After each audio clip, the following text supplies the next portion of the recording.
Hello, everybody. Welcome to Haiku Talk. I'm your host, Ben Ga, your friendly neighborhood haiku poet. And today we're going to be taking a look at a piece from the latest issue of The Heron's Nest by Danny Blackwell with the first line of All Night Long. So, you know what time it is. Time to sit back, relax, grab yourself a tasty beverage, and let's haiku.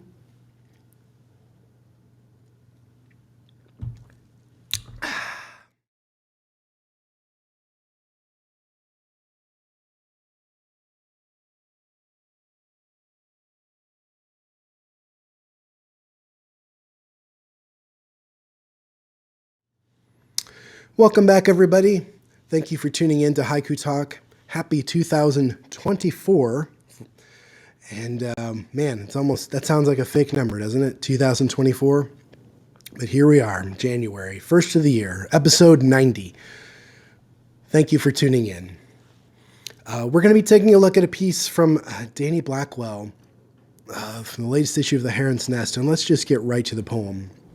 The poem goes like this. All night long, wandering around your short-term memory. All night long, wandering around your short-term memory. Heart aching of a poem. If anyone, I don't want to color it too specifically to one way to read this, but I cannot read this any other way with been speaking with somebody that's got dementia or that's got Alzheimer's. And I've had that in my family, and it's a horrible disease. And this poem really does a good job capturing what it's like to spend an evening with somebody that can't remember things, you know. And you're constantly having, they're constantly asking you the same question over and over. And learning to live with that, learning to sit in that space with somebody and engage with them and not get upset and not get frustrated and not get, not correcting them and just allowing them to navigate the conversation. It's a skill, and it's rough. And unfortunately, more and more, most of us, there's a good chance you're going to run into this at some point in your life. Maybe it's not a family member, maybe it's a friend or a loved one, but it's a horrific thing. But at the same time, that you still want to spend time with these folks. And this poem does a really good job of putting us in that moment. And the fact that the moment is captured and the poet is writing this for us to engage with, it's calling attention to what's happening. It's calling attention to what it's like to be present in that circumstance. And then we have to decide how we feel about it. We can be uncomfortable, or we can be empathetic, we can be dismissive, we can be angry, or we can be calm and gentle. And it comes a bit of a Rorschach test, to figure out what, how do you engage in that situation yourself? How do you sit with this moment? And where does it put you in your own life? Danny couldn't have known that I've experienced this with a grandmother, well, actually two grandmothers.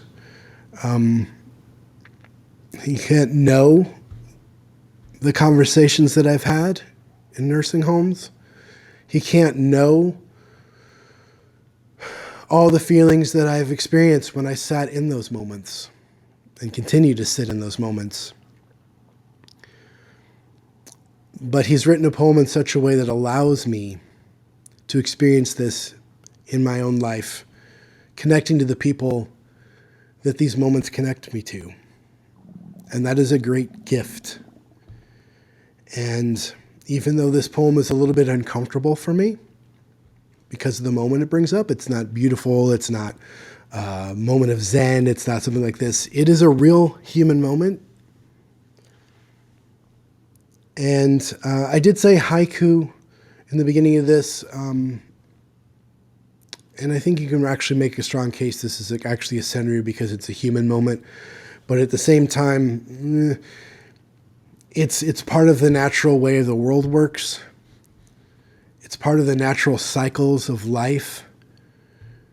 And I think you can make that case too, that it still sits as a haiku, but haiku or senryu, I think it fits in either place.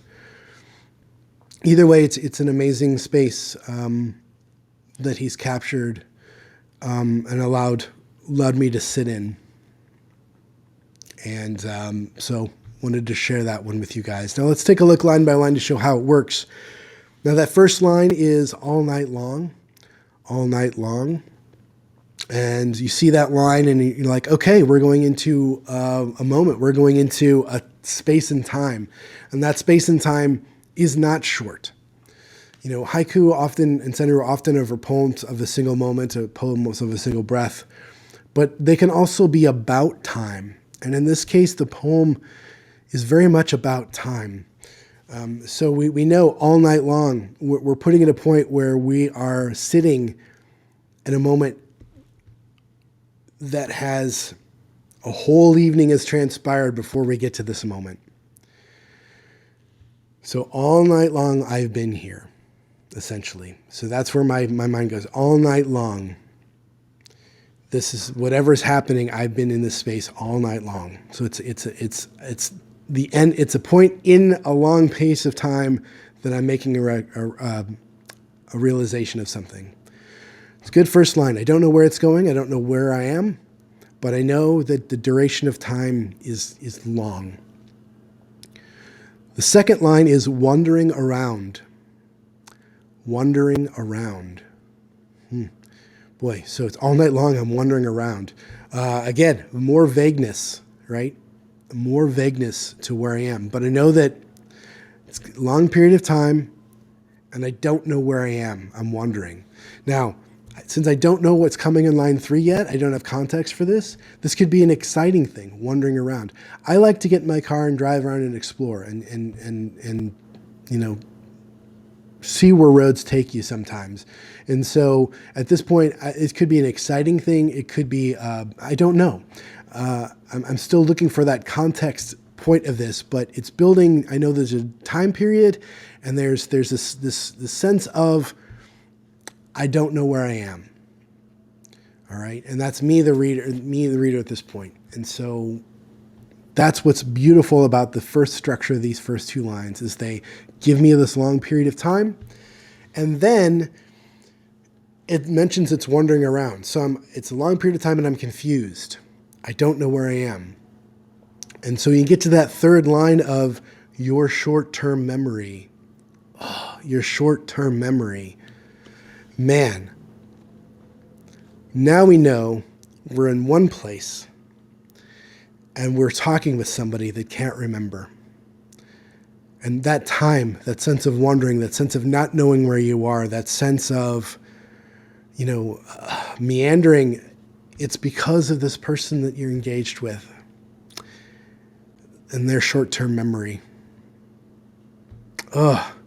This poem is built so nicely. And if you see how it starts out small and builds longer and longer and longer, it's like the experience itself of this moment of spending time with this person. It feels longer and longer and longer. So it's really nicely constructed on the page. Really nice sense of pacing. And it's really interesting that the longest line contains the phrase short-term memory. It's a nice twist on a visual twist of what you see on the page and experience, as well as the building to this length of time to something that's so short. It's just really, really, really well done. Well constructed, well written poem.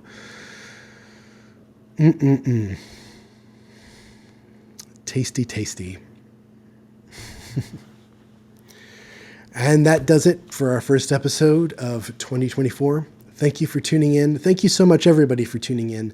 And just as a reminder of how this channel works is I read journals as I do as a writer. I'm writing and I'm reading, and I'm reading the journals I submit to, and get delighted in every new issue that I come across. And so I'm taking the poems from, like a poem from a new issue of an active journal that I'm reading. So these are all coming from new issues, of a journal. They're written by living poets, and so I'm highlighting a living poet and a journal at the same time. And these poems are already in publication, so they are already really good.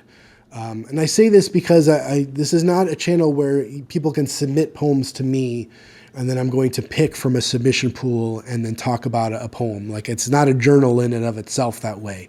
I'm taking from journals that I read, and the editors have already done the work for me. I'm just picking up a piece that I really like, that speaks to me, that I feel like that has some value. In addition to that, it has some value that shows or highlights how a haiku or senryu works, how it's constructed, that's clearly illustrates how things are constructed, and that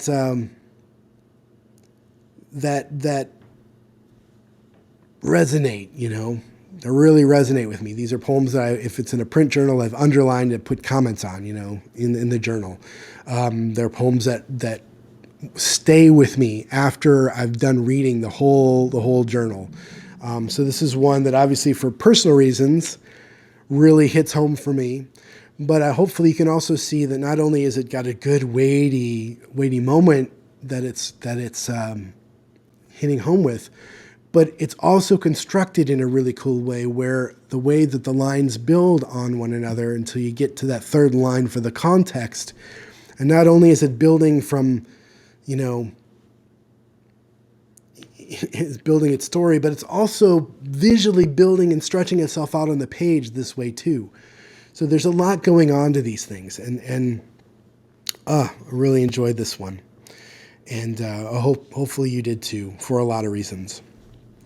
And so that's it. Thanks for tuning in. You know what to do. Like this if you liked the episode. Think about subscribing to the channel if you haven't done so already. And if you liked and subscribed, ring the bell to get notified when new episodes arise. So thank you very much. Happy 2024, everybody. Look forward to many new episodes to come.